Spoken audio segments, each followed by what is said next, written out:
Nesse feriado eu tive a oportunidade de finalmente assistir o filme Dungeons and Dragons: Honra entre Ladrões. E já na cena de abertura, eu fui surpreendido com uma passagem que eu achei bem interessante. Começa o filme com um hobgoblin sendo carregado numa carruagem toda cercada de guardas lá num limite norte gélido. E ali eu já diagnostiquei na minha memória, puxei na minha memória quase 20 anos, um livro do Forgotten Realms, que foi o livro do Dungeons and Dragons, terceira edição.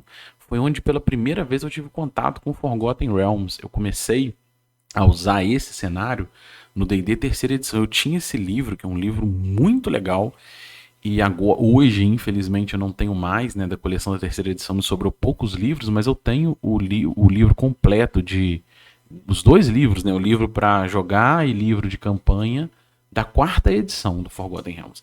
E de cara eu lembrei daquela prisão no norte gélido, esse hobgoblin sendo ali aprisionado. Então eu comecei a perceber ali, já de cara, que o filme ia estruturar áreas importantes do Forgotten Realms, os reinos esquecidos, né? Que eu vou trazer aqui um mapa só pra gente alocar. Ó. Se você pegar a Costa da Espada, que é muito tratada na quinta edição do Dungeons and Dragons, essa prisão tá lá no norte, na região chamada Icewind Dale, né?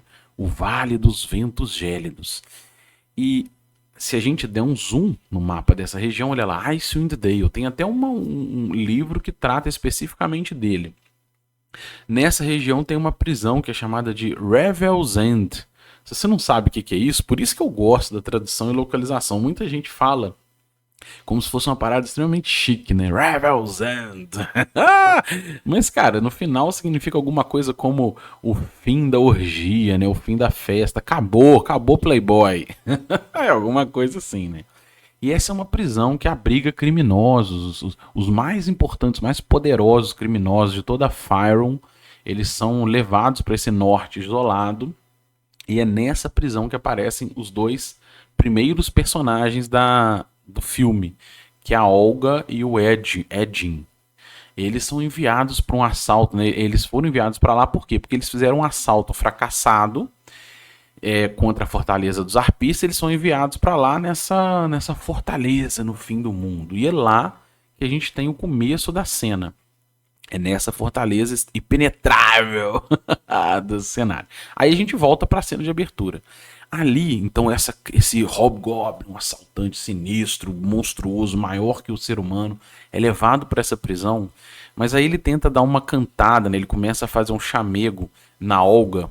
E aí tem umas piadinhas. Ah, não mexe com ela porque quando ela tá mexendo com a batata, enquanto ela tá mexendo com a batata, ela não gosta de ser importunada. Aí ele vai pôr o dedinho nela assim, ela rebenta as pernas dele, quebra o pescoço dele. E ali de cara, na cena de abertura, eu já senti o que esperar do filme Dungeons and Dragons: Honra entre Ladrões. Eu falei, esse filme vai ser um filme de zoeira, vai ser um filme de comédia de fora a fora.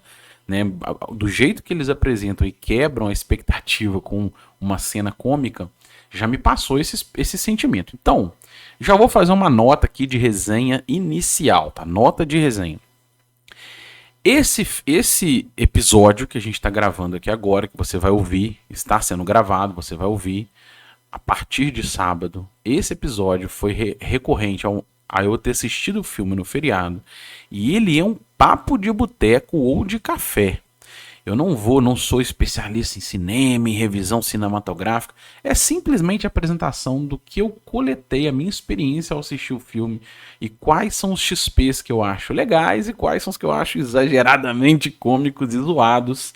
Então esse é o objetivo do nosso vídeo de hoje. É uma resenha com papo de boteco ou de café, de uma nota quiral. Passa o seu café e vamos trocar XP sobre o filme. Bora lá!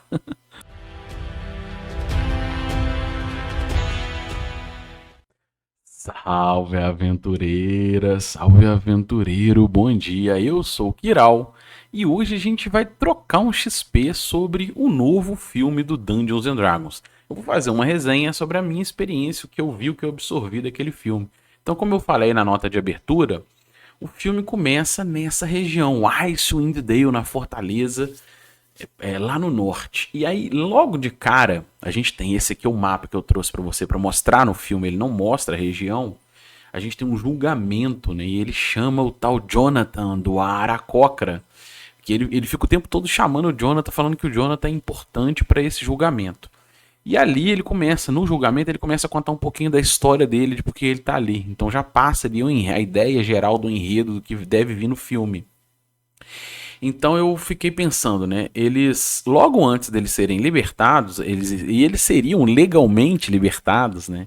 Eles resolvem pegar depois da história que ele conta ali resumidamente do enredo que eu vou tratar no vídeo, eles resolvem pegar esse juiz que é o Aracocra e pula pela janela com ele sai voando no meio do gelo e escapa dessa prisão que seria de segurança máxima, né? E aí eu fiquei refletindo, né? Se eles tivessem deixado a audiência rolar passivamente, eu li isso aí numa nota, tá? Depois. Que se eles, a ideia foi o quê? Se eles tivessem deixado a audiência rolar naturalmente, eles seriam liberados. Mas a intenção de fazer desse jeito, ela foi considerar que a galera na mesa de jogo toma muita decisão não planejada, ou muita decisão, aliás, muita decisão pré-planejada, antes de ver o que está surgindo, né? As novas dinâmicas que surgem na mesa. E essas decisões pré-planejadas alinham com o caos que a galera traz para a mesa o tempo todo. Então essa foi a proposta ali. E aí o Jonathan, que é inclusive o nome, na minha análise, né, o nome de um dos autores do roteiro, ele põe ele como o Aracocra ali, que seria ali o Aracocra que foi alvo da missão.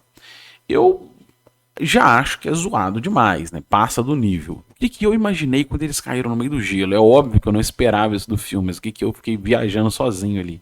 Fiquei imaginando, cara, você imagina você pegar o Icewind Dale, gradear ele, eu coloquei aqui uma grade em hexágonos, mais ou menos do tamanho de 5 milhas, né, que vem do D&D original, do Outdoor Survival. Olha como é que daria para você já explorar ali, a partir da fuga da prisão, uma possibilidade de um jogo em sobrevivência, né? Como é que você vai navegar por essa região gélida? Como é que você vai buscar sobreviver? Por onde você vai passar? Quais são os desafios, criaturas, né? Desafios do tempo, do frio.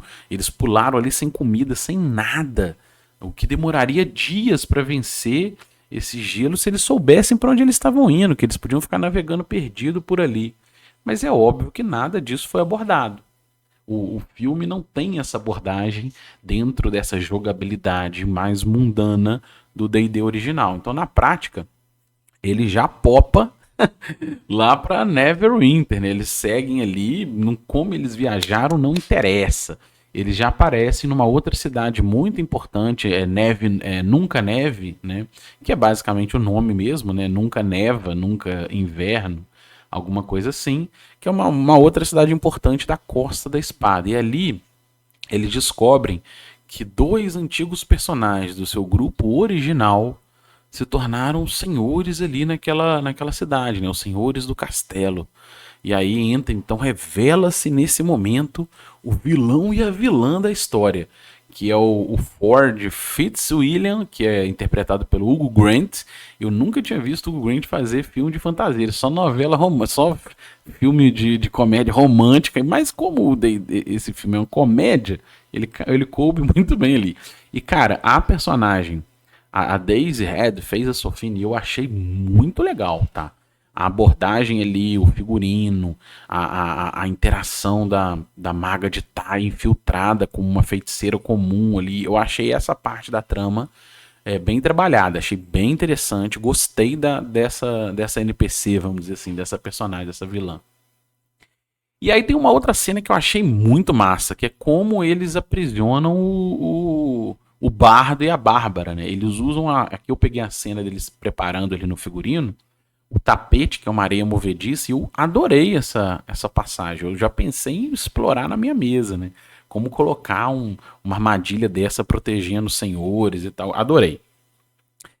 Mas aí, quando eles são aprisionados, ele revela ali o vilão, ele fala que ele pegou o tesouro, virou senhor, no papapá, aquela história toda.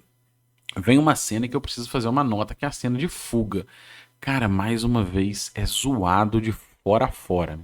Eles são aprisionados, tem vários soldados ali, soldados que você não fica nem sabendo quem são, né? Tudo de elmo, ali, tudo não faz diferença quem é ali. Tá todo mundo de elmo fechado e tudo, só tem um carrasco ali com o machadão. Aí ela consegue. Aí, cara, é muito zoado. Estoura o limite da zoeira. Porque ele fica ali tentando cortar a corda enquanto ela dá uma pedrada, né, prende com a pedra. E ela fica lutando sozinha nesse naipe aí. Eu vou trazer aqui um GIF que eu achei, olha lá. Ela vai lutando sozinha e pá, camaleão, pedrada pra cá e joga pra lá. É tiro, porrada e bomba. Tudo no soco, no tapa. Né, os soldados todos de armaduras de placa e tal, isso não faz diferença nenhuma eles terem arma, não ter armas, terem quantidade, porque ela é fodona, né? Ela é poderosa. E é muito a cara do D&D quinta edição. Na prática é como se fosse ali, né, pensando, uma bárbara nível 10 contra um monte de soldado nível 1, e eles não têm o que fazer mesmo, eles vão perder, né? Não tem chance. Então, assim, beleza, é exagerado, é muito contação de história forçada, né? Nível trapalhões, mas beleza. Aí, na hora que eles fogem, eles resolvem formar o grupo. Então vem a formação do grupo. Aí tem a estrutura do grupo clássico de D&D quinta edição. Grupo clássico não, um grupo não é clássico, na verdade, um grupo moderno de D&D quinta edição. Como que é estruturado? O grupo, então, ele vai ter um bardo sem magia, que pra mim não posso nem dizer que é um alívio cômico, porque não tem alívio, é comédia de fora a fora. Mas ele não tem a ver com D&D quinta edição, né? Na verdade, ele não é bardo, tá? Pra quem fala que ele é um bardo, na verdade não é um bardo, porque o bardo do D&D quinta edição, ele é um feiticeiro, né? Ele é um arcanista. Ele tem poderes de encantamento, magias. Ele não tem nada, ele é um menestrel comum, ele é um comum man, que é a ideia, o lance dele é ter boas ideias. Ele é um cara que tem boas ideias e que tem um personagem comum. Aí tem uma bárbara, que é a combatente do grupo, né? Aí tem um feiticeiro que representa o Edwin. Então vamos lá, o Chris Pine faz o Edwin Darvis, que é o bardo. A Olga Kilgore, ela é interpretada pela Michelle Rodrigues, que é uma atriz bem famosa no cinema. A primeira vez que eu vi ela, se não me engano, foi no Resident Evil. Né? Aí o Simon Almar, que é esse feiticeiro da Wild Magic, ele é interpretado pelo Justice Smith. E aí tem a druida que entra na história, que é a Doric, que é interpretada pela Sofia Lillis, que é uma druida que ela é uma druida da lua, né, a Moon Druid, mas ela não faz feitiços, ela só vira bicho. Isso eu achei interessante. A proposta do grupo é cheia de licença poética. Eles não, apesar de ser inspirado e estruturado no D&D quinta edição, D&D moderno, ele não é legítimo em relação às habilidades dos personagens, né? Como a própria druida, que quando eles encontram ela na cena, ela do cavalo, ela já vira o urso coruja, né? O Old Bear, o corurso, e ela tem essa habilidade de virar bicho, ela vira bicho para bicho, bicho para bicho, então é cheio de licença poética, mas eu achei legal, né? Eu achei interessante o fato dela não fazer feitiços para deixar a magia com o feiticeiro, e ela tem o lance de virar bicho, a Bárbara luta, o bardo não faz nada, e nem inspirar ele faz, e o feiticeiro é o feiticeiro, né? Faz a magia. Isso eu gostei, achei essa parte legal. Então eles apresentam algumas das organizações que tem em Forgotten Realms, né? Os arpistas, a Emerald Enclave, que eles apresentam lá, Enclave Esmeralda. Mas eu achei, nota aqui, eu achei muito superficial todo o conteúdo de Forgotten Realms, né? Eu acho que não apresentou ali quem são os líderes, como é que funciona, qual que é a ordem dela. Eu acho que ao invés de apresentar várias cidades, várias viagens, não sei o que, poderia ter concentrado em apresentado ela com mais detalhe. Eu gosto mais assim, mas ok, eu achei fraco essa apresentar só ali o símbolo, só tem ela, ninguém fala nada, ninguém mais fala nada, os líderes e tal. Fraco, achei fraco. Aí, enfim, são estruturados os objetivos gerais, que é resgatar a tábua da ressurreição.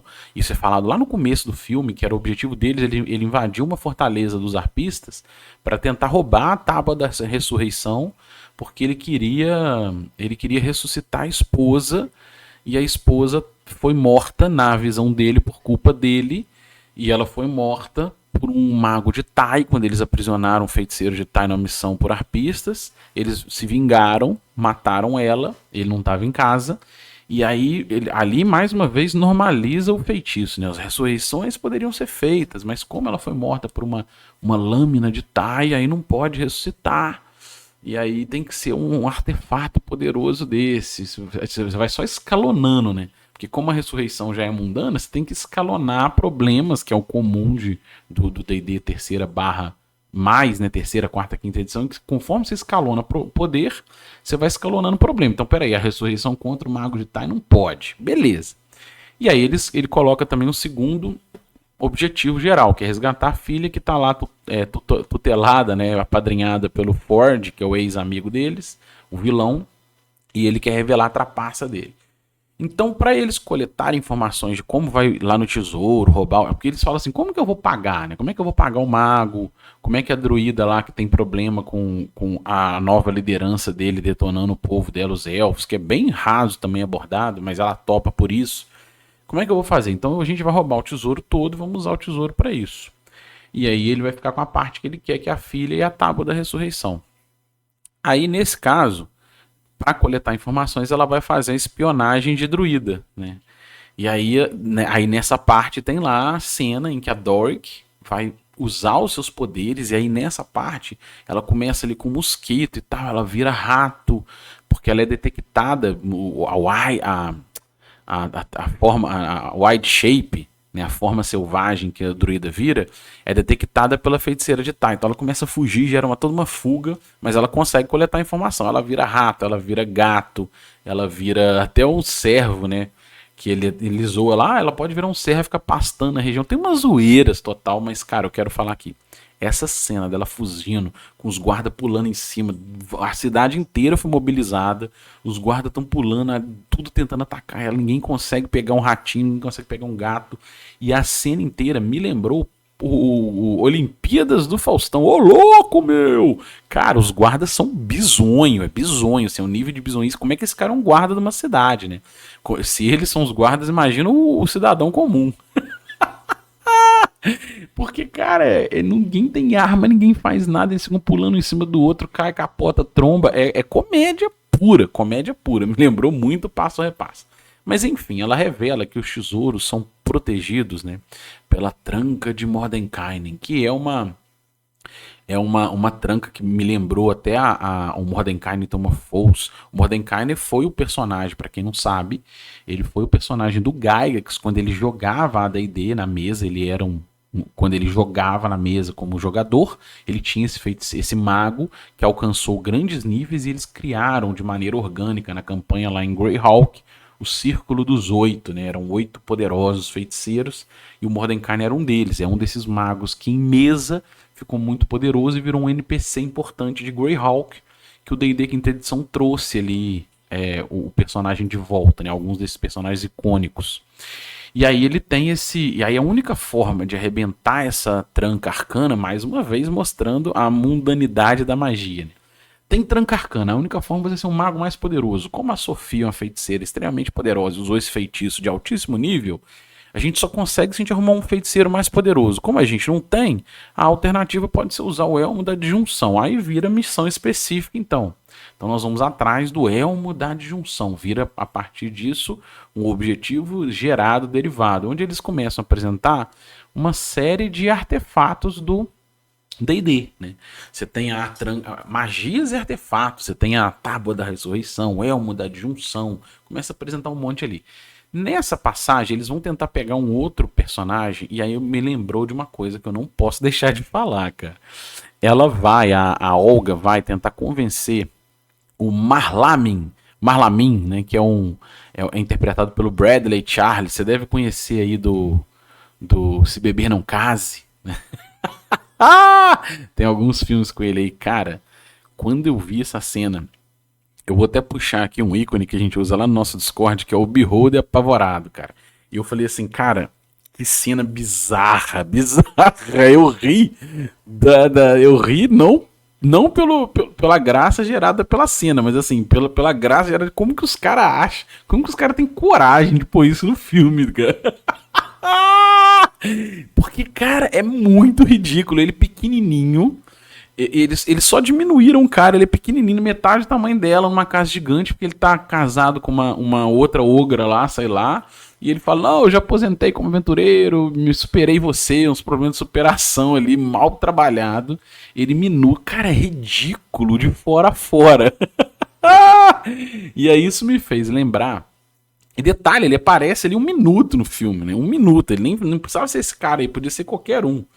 E aí, enfim, isso me fez lembrar uma das primeiras artes, talvez a primeira arte que me cativou no Dungeons and Dragons, que foi o do Halfling, né? Porque ele é um pequenino, ou um Halfling do inglês, né? Significa basicamente isso, pequenino, miudinho. E quando eu comecei a jogar lá lá na Rule Cyclopedia, lá atrás, essa é a arte do que representa esse povo, né? E eu lembrei dela, peguei aqui pra vocês verem, que eles tinham pés peludos, eles andavam descalços, porque a casca do pé dele era tão dura quanto um sapato.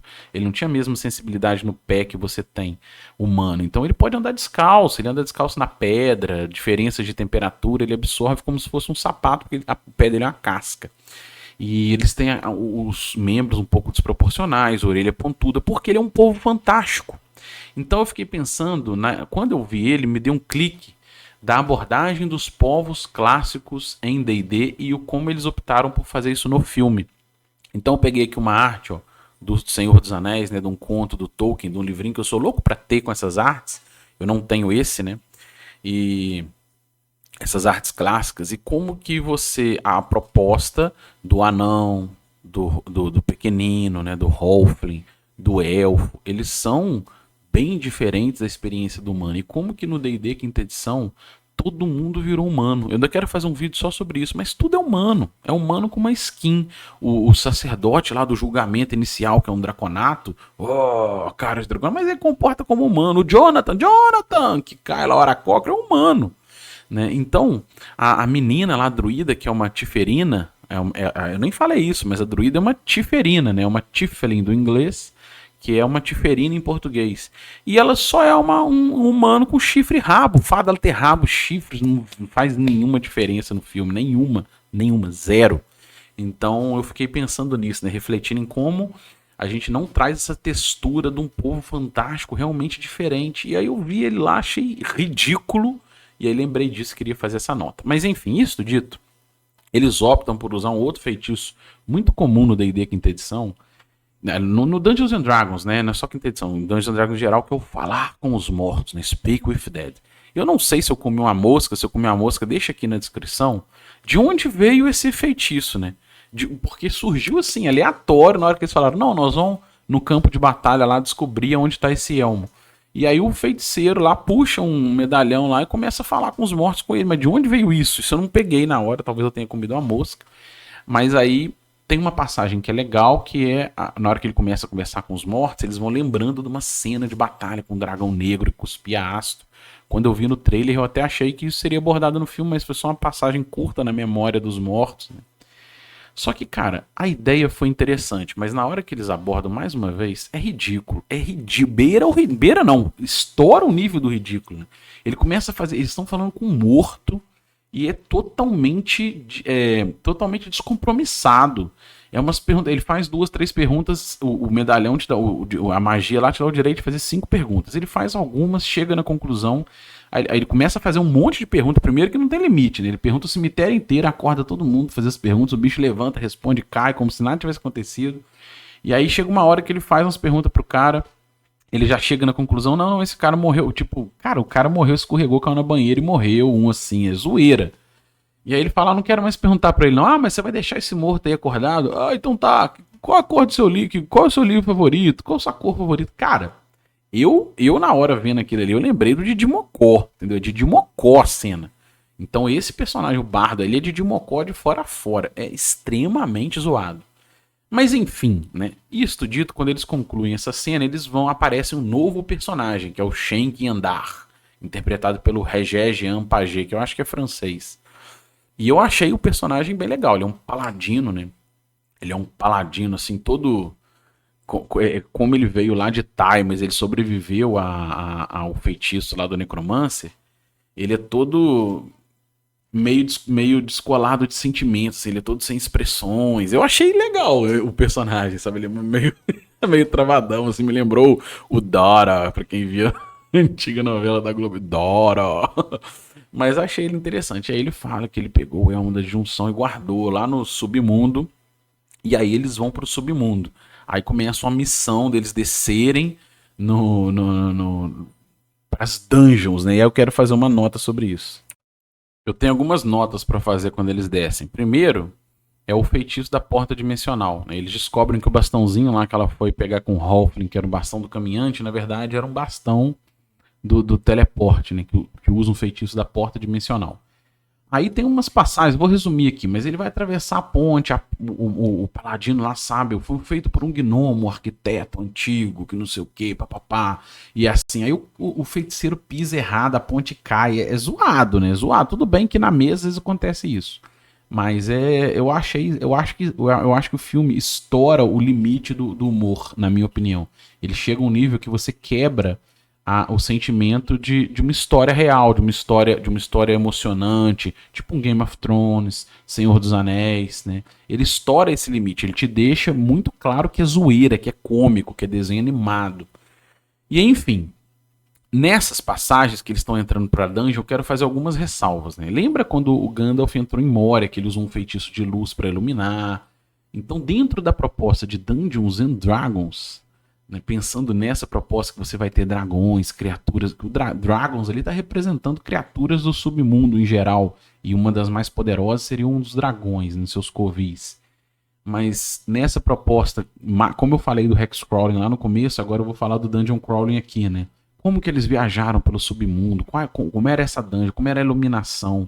Problema de iluminação, nada disso é abordado. Nada, tá tudo sempre claro, tá tudo sempre iluminado, não tem problema de visibilidade, não tem nada, porque não é esse o foco do D&D quinta edição. Então isso está muito amarrado também com as propostas mais modernas das aventuras, dos cenários.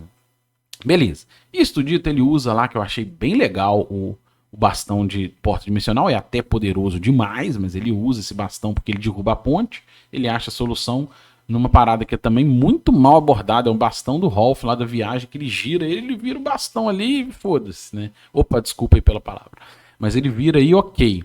Aí tem essa cena toda que eles vão lá pegar um negócio. Aí aparece um NPC que eu achei totalmente desnecessário. Por que surgiu esse cara? Ele não tem sentido nenhum na história. Ele surge lá conversando com a Sofina, ele ataca os seguranças dela mesma, que eu não entendi nada porque que ele ataca os seguranças dela mesma.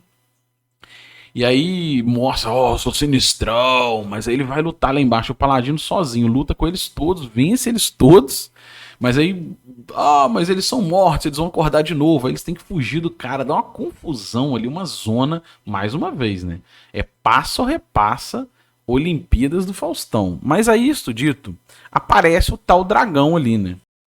No meio dessa confusão toda, aparece o tal dragão, que é um dragão vermelho, que se não me engano, é um dragão famoso lá em Forgotten Realms. Eu tô puxando de cabeça aqui, mas eu acho que é o Timbershald, que tem umas artes aí na internet, tal, que é um dragão vermelho de submundo grandão, gordão, mas mais uma vez, é uma cena bem cômica, porque o dragão fica ali tentando baforar e não lembra como é que bafora, tem hora que bafora errado, só sai gás. E aí eles fogem, correm numa ponte, a ponte começa a quebrar, passa ou repassa, a ponte do rio que cai, né? A ponte do rio que cai. Estoura o limite do sério.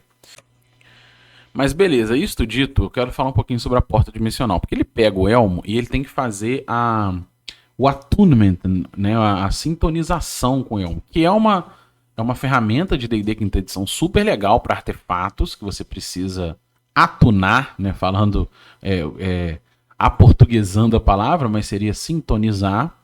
E essa sintonia com alguns artefatos eu tenho abordado em mesa. A gente está jogando D20 de RPG e a galera acabou de encontrar uma gema de Silvano, né, que protege contra o frio e tal. E ela precisa de sintonização. Você tem relação com alinhamento, com seu nível, com o tempo que você precisa investir ali. É uma parada que eu estou abordando no old school, eu acho super legal no vintage. Mas enfim, ele tem dificuldade de fazer essa sintonização. Eles têm uma outra ideia que eu achei super legal, que é a ideia de entrar na carroça usando a porta dimensional. E aí vem a ideia do player skill, né? Vem a ideia da criatividade, de usar. Eu achei isso super legal. É óbvio que é você normalizar a magia, mas dentro de um cenário de magia normalizada, eu achei super criativa a ideia de usar a porta dimensional e entrar na caverna. É claro que vem muito daquele. Tem que fazer uma nota aqui, muita das coisas que eu conversava com os amigos meus na época da quinta edição. Que você normaliza magia para os personagens, mas não para o cenário, né? Então, assim, num cenário que todo mundo ali faz luz, levita, voa, faz porta dimensional, por que que a segurança, a carroça não tem sistema de detectar magia, não tem, né? Seria, talvez. Né? Assim como você cria a bala, o cara cria o colete à prova de bala, meu irmão. Mas enfim. Isso dito, eles têm uma ideia super legal de entrar na carroça que eu achei bem criativa, adorei essa passagem. E aí entra na dinâmica do cofre. Né? Eles abordam o cofre que eu também achei super interessante. Vou resumir aqui também para o vídeo não ficar gigantesco. Mas aí a ideia da porta dimensional, ela cai no chão, tá contra a pedra, ela fala que vai entrar com minhoquinha. É, zoeira nesse nível, mas enfim. Aí ele fala, então vamos fazer os dois planos. O plano C vai ser anulado para virar o plano A, papapá, aquela zona toda.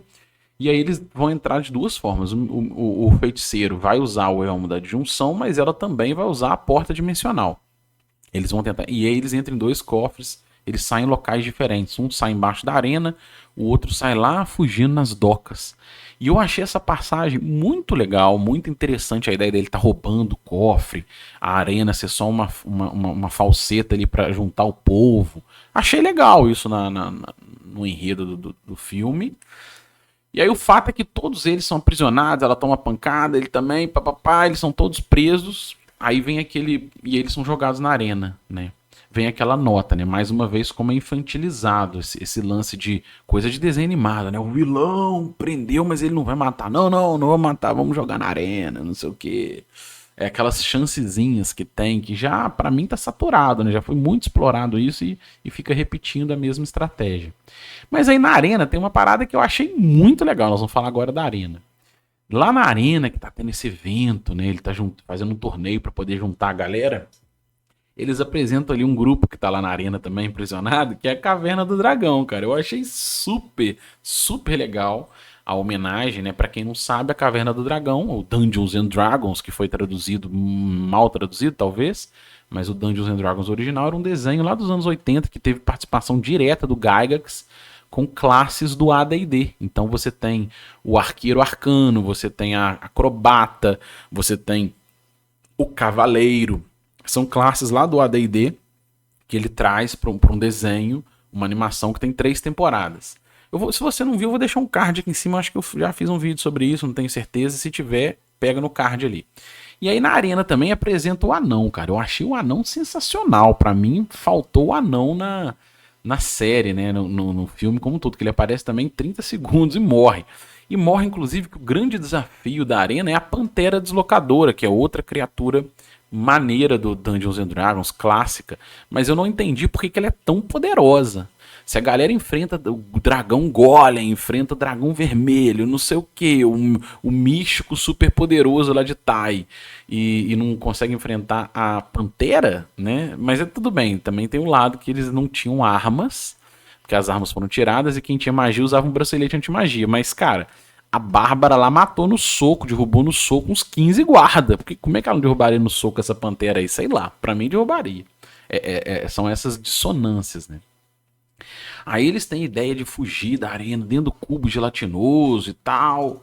Cara, essa passagem dela fugindo da arena dentro do cubo gelatinoso, eu achei, nesse caso de apresentar o cubo gelatinoso desse jeito aí, eu achei meio paia. Eu achei meio fraco, porque ele não é uma criatura, né? Ele é só um bolo, uma geleca ali, uma geleia parada, inanimada. Ele não mexe, não ataca. Ele não tem esse lado meio alien, né? Ele é só uma geleca ali. Não curti muito, não. Mas enfim, isso dito, a gente vai caminhando agora pro final do filme. Já indo aqui pro final do filme, a filha dele, né, a Kira, ela tá sendo levada pro porto. Quando eles fogem da arena, eles conseguem achar o cara no porto lá, luta com os guardas, inutiliza os guardas, enfim, ela convence ela a ficar com ele, e aí eles começam a fugir com o tesouro e com o navio, então parece que vai dar tudo certo. Mas aí eles olham para trás e vem a cena lá da maga de Tai, fazendo um ritual, que ela conseguiu juntar todo mundo na arena e vai buscar de novo usando o artefato dela lá para fazer o ritual do sangue, onde todo mundo vai virar um exército de morto-vivo. Aí, mais uma vez, o filme não me surpreende, porque na hora que eu tinha pensado, olha que legal, cara, ser uma história pessoal do cara, de salvar a filha, não sei o quê, uma coisa pessoal que tem mais a ver com esse espírito de espada e feitiçaria, mas mais uma vez ele volta pro espírito clássico do D&D Quinta Edição, que é o macroplot, né? O grande enredo, que é, a cidade vai ser destruída, todo mundo vai ser transformado em morto-vivo, e se vocês não salvarem o mundo, vai acabar. É sempre essa pegada, assim, meio bizonha, né? Meio. Só tem eles de herói no mundo, a cidade inteira, eles não governam a cidade, eles são presos, mas quem prende ele, quem é mais poderoso, não é capaz de confrontar ela, só eles. Aí, enfim, vai de novo o grande enredo, né? O macroplot volta a puxar eles que estavam indo embora no barco. Não, cara, parece que alguém lembrou ali. É D&D Quinta Edição, pô, volta lá, tem o macroplot. E aí eles voltam, tem uma ideia que eu achei legal, que é a ideia de usar a porta dimensional no balão pra ir jogando tesouro dentro da cidade, a galera sai da arena, aí o feitiço praticamente não afeta ninguém. Aí, pra gente fechar, né, resumidamente aqui, depois desse show de comédia, ela anima um dragão, uma estátua ali, que eu achei maneiríssimo, né, o dragão Golem. Bem legal, ela anima o dragão Golem, vai ter a batalha final. Aí na batalha final, ela consegue dar um time stop, né? Depois na batalha toda, ela dá um time stop de novo, que ela tinha já um feitiço que ela já tinha feito de altíssimo nível. Isso mostra que ela é uma feiticeira, uma maga de nível elevado. E aí, quando ela dá o time stop, que ela vem pra dar o dedo da morte nele, é dado aquele plot twist que, na verdade, ele não funcionou a magia, porque durante a confusão toda, a filhinha dele lá, a Kira, consegue pôr o bracelete nela usando um item de invisibilidade. Aí, beleza, eles derrubam ela, detonam ela, vence, vem coisa e acaba o filme. Vou fazer, resumidamente aqui, né, depois desse enredo todo, eu vou fazer as minhas considerações quirais. De uma forma geral, a experiência de ter visto o filme. Eu achei, como um filme de comédia na Terra da Fantasia, eu achei uma experiência legal. Se você for com essa mentalidade, eu vou ver um filme de comédia na Terra da Fantasia. É zoeira de fora a fora, não é um filme que tem alívio cômico. O filme inteiro, o filme tem alívio de seriedade no meio de uma comédia completa. É zoeira de fora a fora. Com essa mentalidade, eu acho legal. É um filme de sessão da tarde, tá? Mas é legal pra assistir. Eu tive vários momentos que eu ri ali, do exagero da parada, né? Forçadíssimo. Mas como comédia, ok, né? Eu achei o conteúdo de Forgotten Realms abordado muito raso, né? Para um filme que vai se passar no cenário, eu achei que o conteúdo do cenário em si não foi explorado. Não trouxe nenhuma estrutura para quem não conhece Forgotten Realms, né?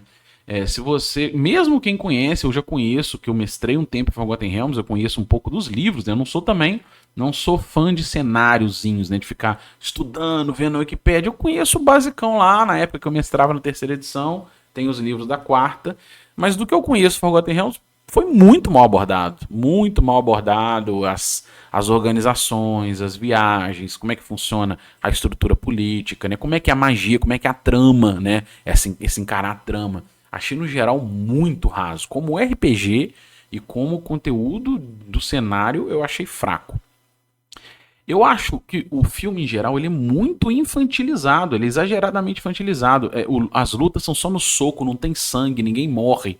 Talvez é para baixar a faixa etária, né? Para alcançar a criança, pode ser. Para mim, foi exagerado. Eu gosto mais de você falar. Do que você gosta então, Kiral? Cara, eu gosto de uma parada igual Game of Thrones, mais dos livros do que da série. Eu sempre gosto mais de livro, tá? De uma forma geral, eu sempre vou preferir mais livro do que o filme, do que a série. Até hoje. Pode ser que algo me surpreenda, mas tudo que eu vi, que eu já tinha lido o livro, eu prefiro o livro. Eu prefiro os livros do Harry Potter do que os filmes do Harry Potter. Eu prefiro os livros do Game of Thrones, né? Do que, na verdade, a saga do reino, as crônicas do Gelo e do Fogo. Eu prefiro muito mais os livros do que a série. Eu prefiro os livros do Senhor dos Anéis do que o filme. Então, tudo que eu já li, eu prefiro o livro. Para mim é uma experiência melhor. Mas, pensando em visual, em audiovisual, em ver o filme, ver a série, eu gostei muito mais de Game of Thrones, eu gostei muito mais de Senhor dos Anéis do que desse filme, né? Eu acho que ele é infantilizado, exageradamente infantilizado, é tudo no soco, tiro, porrada e bomba, dá uma panela na mão da Bárbara ali que o machado não serviu de nada. né? Ela tem aquele machado ali, ela pegou o machado sinistro do aço negro que absorve fogo, não sei o que, cara, que não usou pra nada, não serviu de nada o machado, né?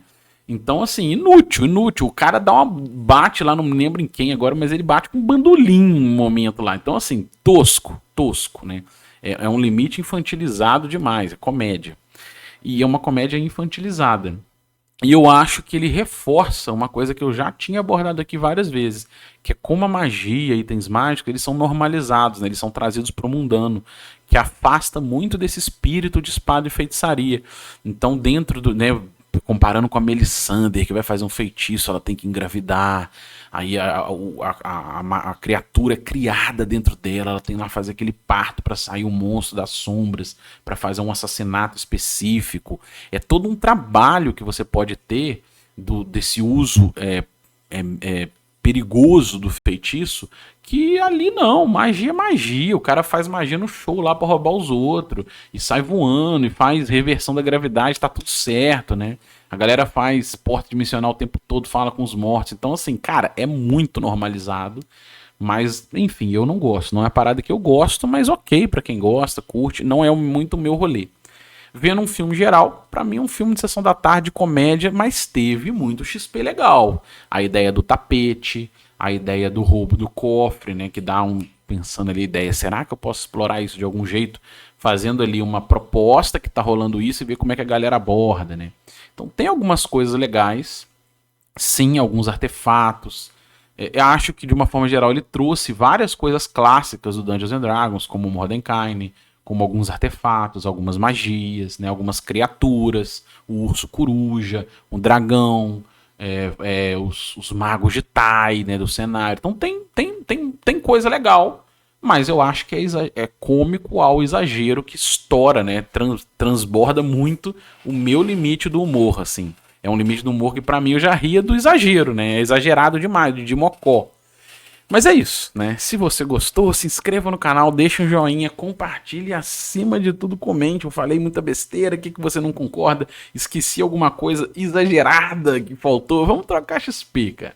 Porque o grande objetivo do nosso canal é sempre trocar XP. Um abraço e até o próximo vídeo.